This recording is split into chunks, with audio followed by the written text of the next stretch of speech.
Hello and welcome to another episode of Unsourced Wall. As always, my name is Elvis and I'm your host. Now, thankfully, even though SDCC is currently underway, things have actually started being announced because, as we all know, companies and studios really just can't keep it in their pants. They like to put out press releases way before panels. They like to put out content way before anyone even has a chance to see them right there be announced. So we finally actually do get to see the Titans trailer, as well as a lot of new comic news. First and foremost, let's start with movie news, because there's a lot of stuff going on with that as well. Most notably, we have two different promotional posters for Aquaman. The first is its theatrical poster. There has been some derision about this. As you might be able to see or find out, it's not the most exciting poster, it's not the most thrilling poster, and it's definitely not the most enticing one. It's just Jason Momoa on a peak of rocks in the ocean and a bunch of sea life around him.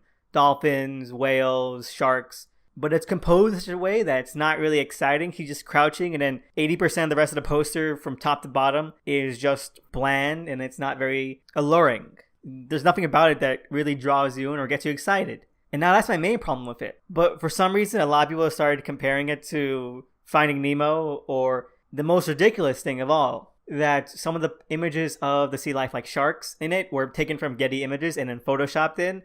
And I just can't get my head around that reasoning for complaining. It just seems like they're looking for any kind of reason to complain. What do they expect? Do they expect the marketing team at WB to take their own original photos of sharks to make this some sort of creatively sound poster? I don't understand that. I really don't. It's ridiculous. It's insane. Because other than that, what else do they think they want WB to do? Do they want them to create CGI sharks and fish of their own design to put onto the poster? Because that's what they were making fun of before they figured out that they were just regular Getty Images. So you can't knock them for doing something and then say, or at least imply, that you wanted them to do something that you already made fun of them for. It's crazy. Anyway, it's not a great poster. It's a boring poster. But I think people are getting way too much up in arms about it. The second promotional image, though, which is a promotional image for SDCC, is much more exciting. It's much more of a traditional poster. It's one of those posters that brings up all the elements. You have the floating heads, you have the full bodies, and characters from the movie. It's very colorful. You see everything face front. There's nothing being hidden from you. There's nothing being hidden from the audience. It just grabs the attention because it's being so daring with showing you exactly what is going to be happening in the movie. You're seeing Black Manta, Ocean Master, helm and all. Volko, you're seeing Merc, you're seeing Mira, you're seeing Atlanta, you're seeing it all. You're seeing the trench. They're just putting the trench right on that promotional image, right there.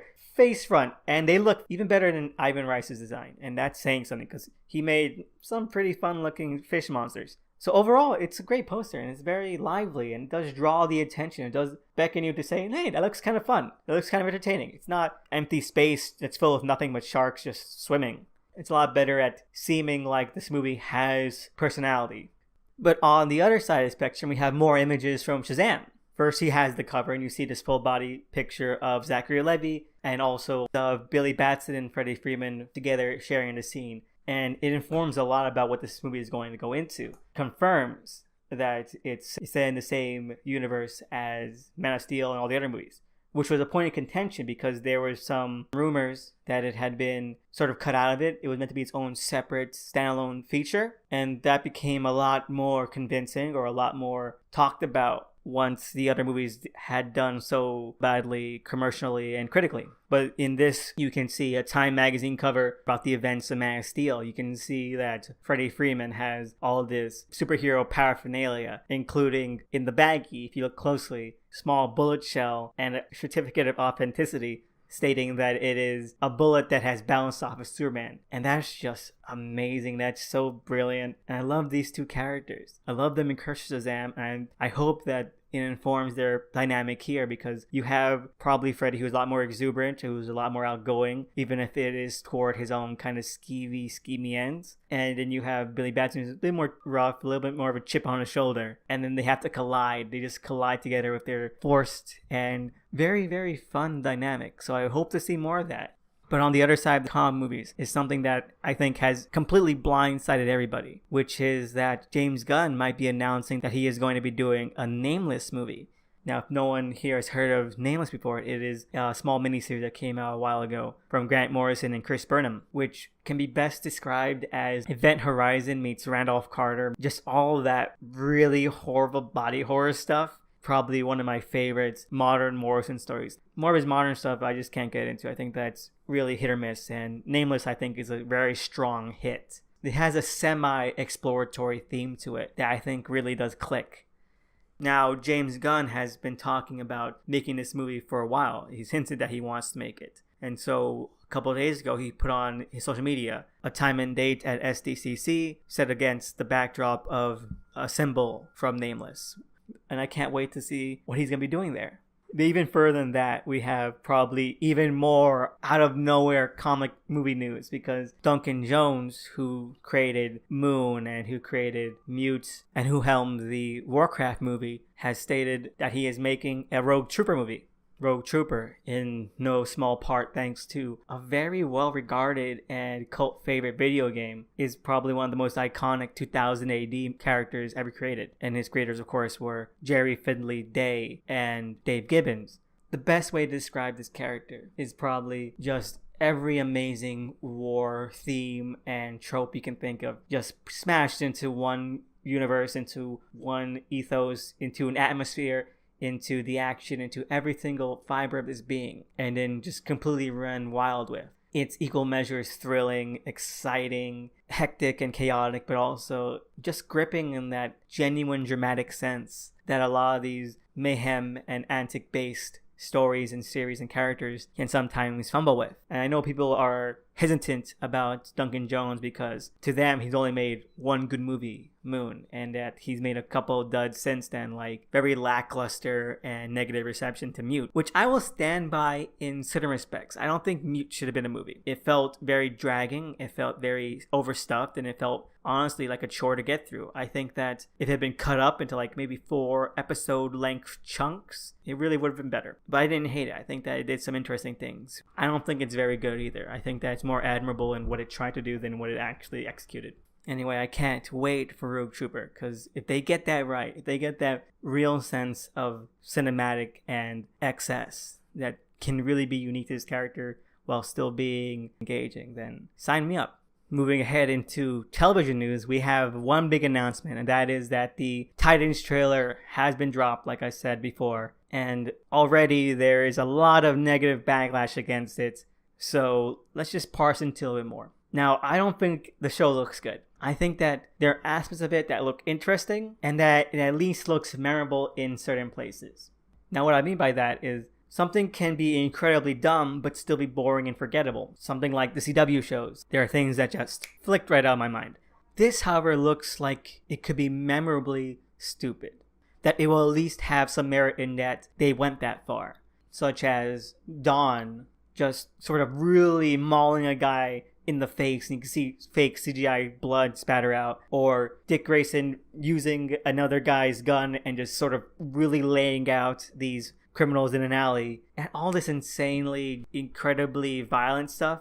That just seems so dumb and goofy that, I'll remember it. I'll remember that they went to this extreme length for no reason. The best way I can describe it is the way I heard it being described from someone else, is that it looks like an edgy fan film. You know, the ones that we all see. There was the Bootleg Universe series of fan shorts.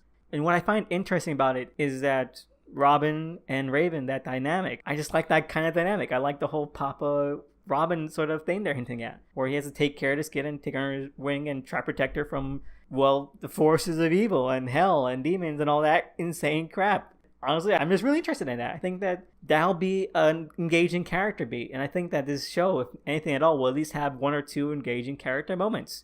I'm not saying that's enough to save a show or to make it good, but that's far and away already a lot better than some other comic shows have. But to put a button on it, I'm already seeing things like that the original cartoon is the end all be all. Like, we do the same thing with the DCAU. And all they think of is that the question should be written as Dale Gribble or something. And it was fun, but it's not the only thing. And this is not impugning on the original cartoon's quality. Not at all. I don't want to give that impression. But it does seem like a very lackluster criticism if that's your only thing that's going into it. Because I've heard that for years now against Teen Titans Go. I have no problem with Titans Go. It's a parody cartoon. It's like getting mad at Ambush Bug for making fun of pretty much every single fandom alive. No overlap, honestly, of where you should be like, this is wrong. Because, again, two different atmospheres, two different formats. It's all about execution. And I think Titans Go has so execution for it. Sometimes it does seem kind of misspirited. Sometimes it just does seem to be playing to the parody angle to the hilt. That's the whole ethos of that. Titans, the show, is obviously trying to be a lot more gritty, and even horror elements of it do seep in. So really trying to compare it to the fucking cartoon, it just seems insanity. I can understand why I see the cartoon return, because we even have shit like Young Justice returning. So if that was something that you're saying, then I can get behind you, because, hey, more of that cartoon wouldn't be bad. And then we even have people comparing Titans Go to this one, saying that why do these two exist? Why there's no brand synergy? Why should there be brand synergy? And in fact, it makes more sense to have these two things going on at the same time. What's the problem in diversifying your playing field? Have something for people who want to pretend that they're more mature, and have something for kids and people who want to take pot shots at DC. There's no real negatives about that. It's all about execution. And Titans, like I said, does look very goofy. It doesn't look like it's going to be great, but keep things in perspective. Finally, into the actual comic-oriented part of the news, we have several announcements that are actually pretty great, or at least have a lot of immense potential. First of all is the Steve Orlando and Travel Foreman miniseries called Electric Warriors, that for the life of me is probably the most exciting premise that anyone's ever done with anything Commandy related in ages, which is that it's set who knows how many years after Commandy is finished, after humanity has been able to rebuild a society post the Great Disaster that is able to go back into and reclaim their place in the galactic universe with all the other cosmic entities and organizations that are still out there, are still active. And so the story will be about the drama and the intrigue in trying to reclaim Earth's place among the stars. That is an amazing conceit. No one's ever really done that with Commandy. When you think that it would be a very obvious route to go with the property, because you have all of these things that somehow just disappear because of the focus on Earth, and just the devastation there was the whole thing about Commandy. You never really think about it, and now they're thinking about it. Now they're actually going out and they're putting a story and putting it to the test. Like, what would that mean? What would that entail? My only reservation is that it's by Steve Orlando, who is one of the most boring writers I ever read. So hopefully the fact that this is a 6-issue mini means that he'll be more cognizant of actually telling a story and actually giving this thing personality. Another thing I can't wait for is that Grant Morrison has finally been confirmed to be writing the new Green Lantern run, along with artist Liam Sharp. He's described it more as being a police procedural, taking a harder look at Hal Jordan and his place in the Green Lanterns and what his job actually means in a day-to-day sense. And asked the question that Hal Jordan is a good cop, but does that mean that he's a good guy? It gets to one of the root themes of Hal Jordan's character. He wants to be untethered, he wants to be free, and he wants to explore. And so that's what being a Green Lantern allows him to do. And what are the ramifications of that? What are the deeper hidden character revelations that they can mine from that? And so I'm very excited, especially after the last couple of years where a lot of writers don't seem to be able to know what to do with Hal. And it's been kind of a dumpster fire of really horrible plot beats and character threads. And I hope that he's able to give it a new sense of energy and to revitalize it a little bit more, because it's something that desperately needs it. This is breaking news, so I'm recording this way after the fact. I'm going to splice it in just like I usually do. But let's just call this the Jeff Johns San Diego Comic-Con news explosion. And I'm going to do it pretty quick. Let's get the bullet points down right now. First of all, he has officially announced his Shazam/Captain Marvel ongoing. Of course, he'll be writing, but his artist will be Dale Eaglesham. We had the first cover out and it looks spectacular. Like I said, this has been way too long in the making, almost half a decade. It's ridiculous that it took this long and that it's only motivated by the pure cynical edge of movie synergy, but it's better than nothing. And I can't wait for this to come out in November. That's the designated month. I don't think we have a date yet, but it's still fantastic.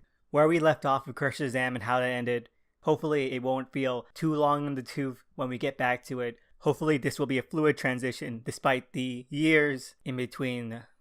Point number 2, another DC Universe original streaming show has been announced with him as a showrunner and the writer. It is Stargirl, which, as we all know, the character was based off of Jeff Johns' dearly departed sister.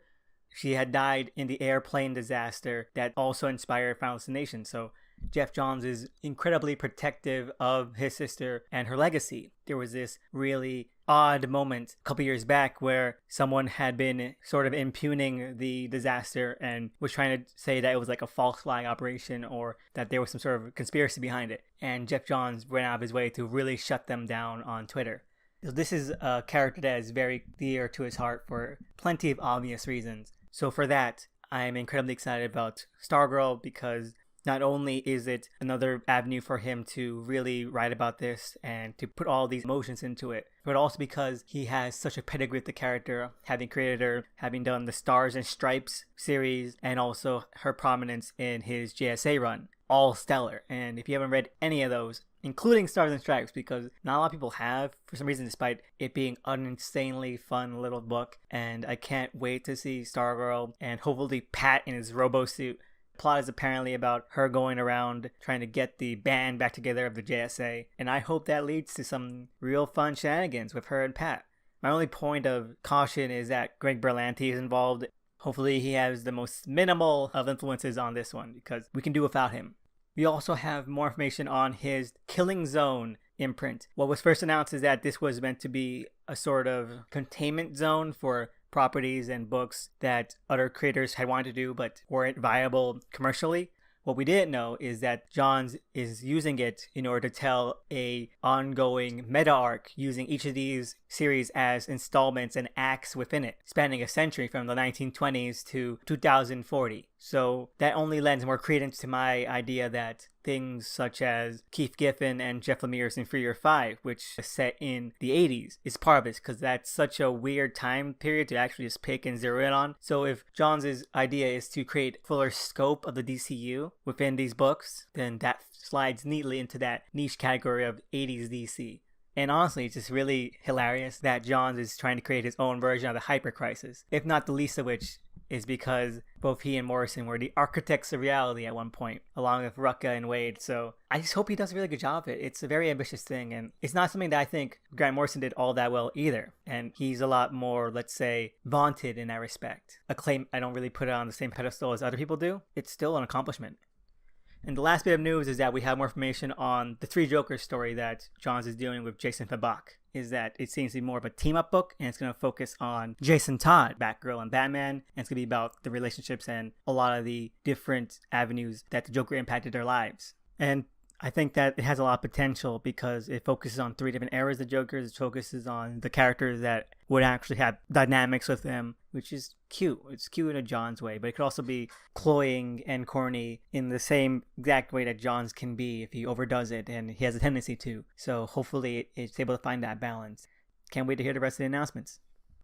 Moving along into what I read this week, we have another issue of the Immortal Hulk, which I still maintain is the best Hulk run that I've ever read since the original. Now, I did not know that this would be coming out with such frequency, so this issue actually does fill in artists really interestingly and very entertainingly, because we have what is set up as and what the framework is of a reporter investigating Bruce Banner, going around and interviewing people, and we see each of these flashbacks in a sort of Rashomon style, where each perspective has its own distinctive art style and sensibility. So you have a cop, and his perspective is done in a very classical, old-school Silver Age Marvel style.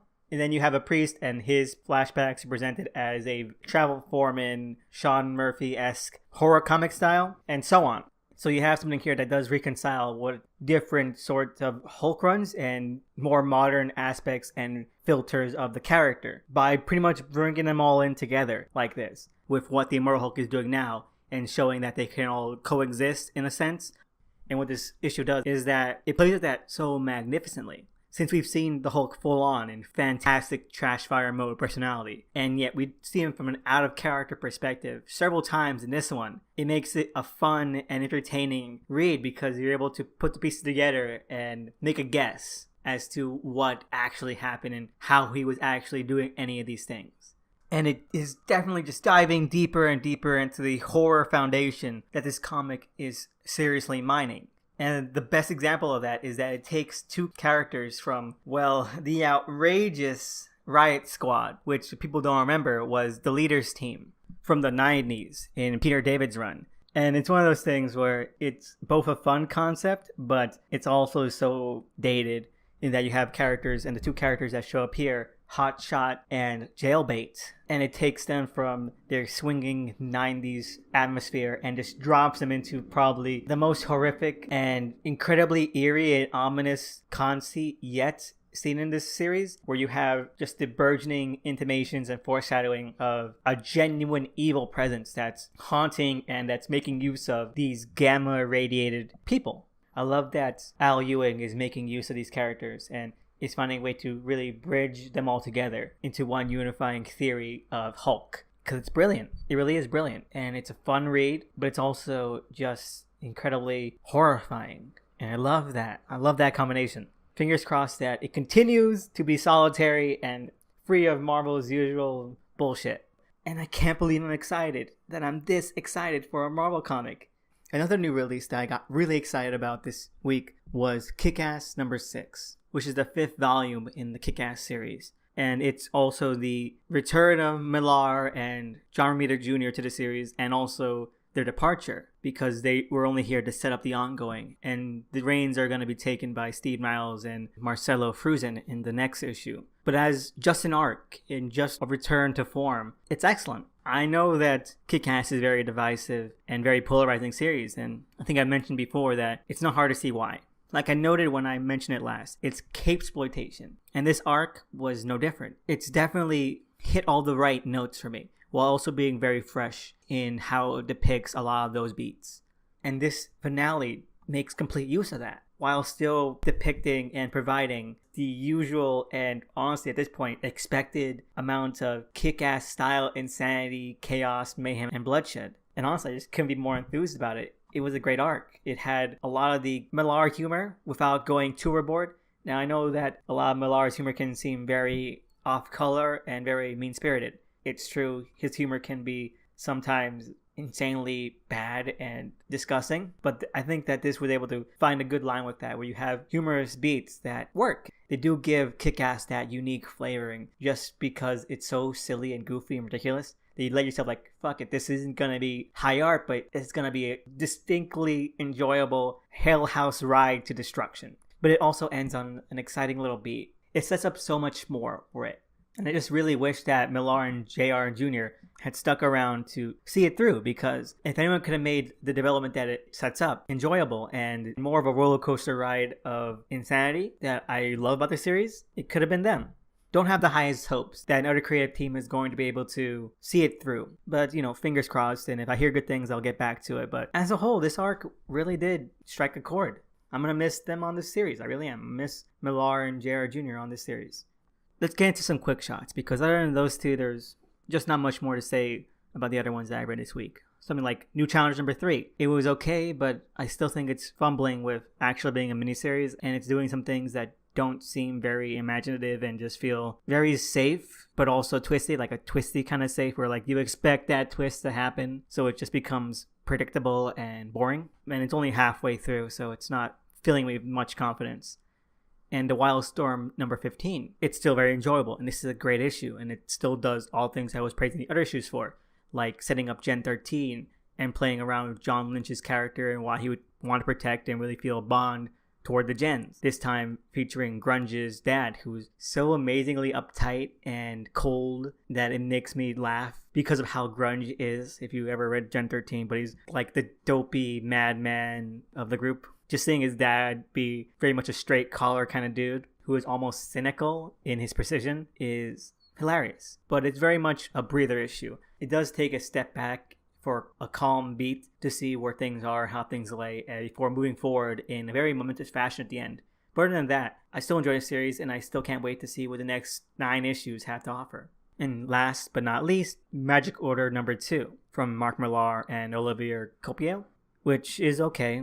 The art's beautiful, and like I said, it has some of that Millar-ish humor, where it's a bit off color, but it's not that off color. But unlike the first issue, there's no real unifying character moment that carries it through. It just feels like another set piece. So I hope that the rest of the series is a lot better than this, with regards to actually developing the characters in that way that I think Millar really excels at, by bringing in a little moment that flushes them out because it's so well depicted and well executed, like the first issue, which he doesn't do here, and I'm really disappointed in that.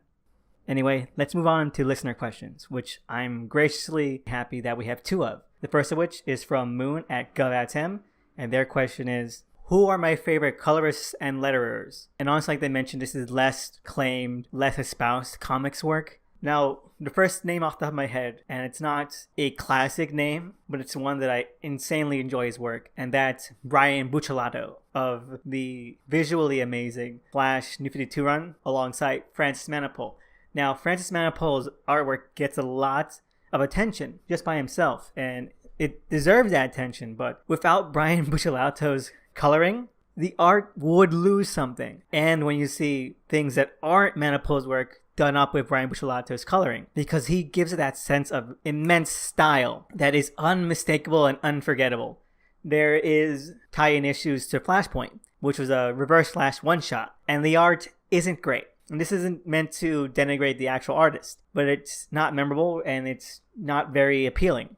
And then you have Brian Buccellato's coloring, and it still makes it pop. It still makes it very visually distinctive, where you really do get a sense that there's emotion put into it, that there's a lot of atmosphere that is coming and emanating from it. So that definitely puts him at the top of my list for colorers. Other colorists that I have to say that I love their work would have to be along the lines of Dave Stewart, whose recolorings of some Frank Miller comics like The Big Guy and Rescue Boy Robot are amazing. They're immaculate remasterings of those comics and a lot more of a cohesive sense to them.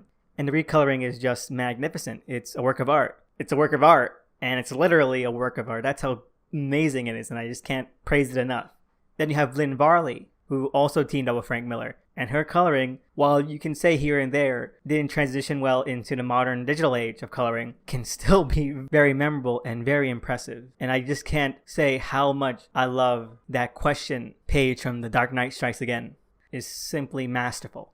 Letterers, like I said, Dave Sim. He gave such a unique and very charming representation of the lettering in Cerebus.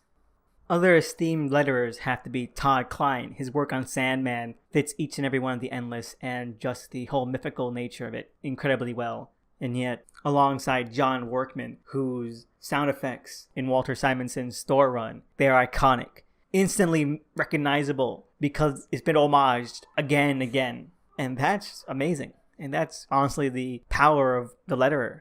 I know that there's so many other letterers out there, but these are the ones that really do pop off the top of my head because their works are just so distinctive to me. So hopefully that answers your question, Moon. Our second question comes from Egg at MathGC30, and their question is, do I read comics outside the American industry?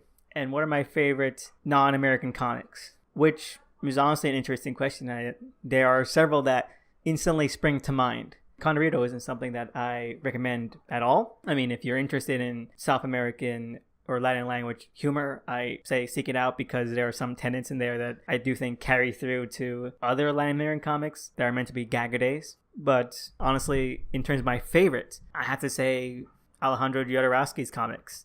I know that's probably a very safe answer because more often than not, when you ask that question, people are going to say things like The Inkle, it's fantastic, or The Metabarons, a masterpiece.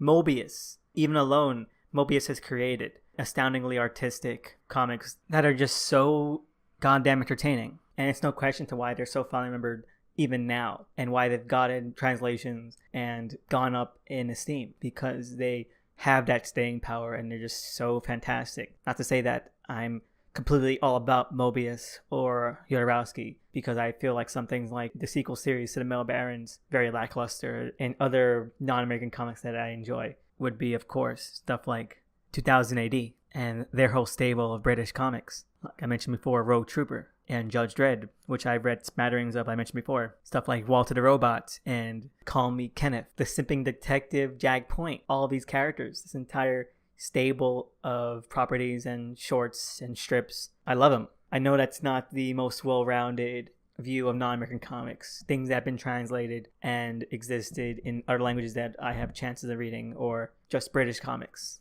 but even then just a small subset of British comics.